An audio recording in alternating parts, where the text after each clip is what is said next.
बहुत समय पहले की बात है, जब पृथ्वी पर देवता और दानव साथ साथ विचरते थे। हिमालय की तलहटी में स्थित एक छोटे से गांव सर्पगढ़ में एक प्राचीन मंदिर था।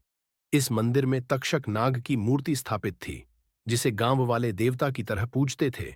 कहा जाता था कि तक्षक स्वयं इस मंदिर में निवास करता है और उसकी पूजा करने वाले को कभी किसी सर्प से भय नहीं होता। एक दिन गांव में एक अमीर व्यापारी धनपाल आया। वह लोभी और घमंडी था। उसने गांव वालों से पूछा, तक्षक के बारे में इतनी बातें क्यों होती हैं? यह सिर्फ एक मूर्ति है। गांव वालों ने उसे समझाने की कोशिश की, लेकिन उसने उनकी बात को हंसी में उड़ा दिया। धनपाल ने मंदिर में जाकर तक्षक की मूर्ति का अपमान किया। उसने सोने की मूर्तियों और खजाने की खोज के लिए मंदिर के गर्भगृह को खोदने का आदेश दिया। गांव के बुजुर्गों ने चेतावनी दी, जो तक्षक को क्रोध दिलाता है वह कभी बच नहीं सकता। लेकिन धनपाल ने उनकी बातों को अनसुना कर दिया। जैसे ही धनपाल ने मंदिर की खुदाई शुरू करवाई, जमीन हिलने लगी। अचानक एक भयानक सर्प, जिसकी आंखें अंगारे की तरह जल रही थीं, मंदिर के गर्भगृह से बाहर आया।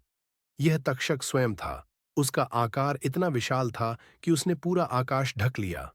उसकी फुफकार से पूरे गांव में अंधेरा छा गया। तक्षक ने गर्जना की, जिसने मेरी शांति भंग की है, वह मेरे श्राप से बच नहीं सकेगा। यह गांव आज से सर्पगढ़ नहीं, श्रापगढ़ कहलाएगा। यहां हर 100 साल में एक महाविनाश होगा, जब सर्पों का राज होगा। गांव वाले घुटनों के बल गिर गए और तक्षक से क्षमा मांगने लगे।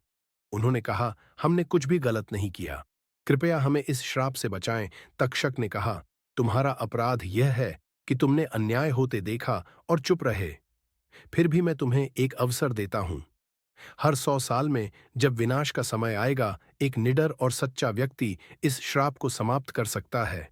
लेकिन तब तक यह श्राप रहेगा। तक्षक ने धनपाल को अपनी फुफकार से भस्म कर दिया। उसकी चीखें पूरे गांव में गूंजीं और उसकी राख मंदिर के गर्भगृह में मिल गई। तक्षक ने अंत में अपनी मूर्ति में लौटने से पहले गांव वालों से कहा, यह श्राप तुम्हें सिखाएगा कि लालच और अहंकार से केवल विनाश होता है।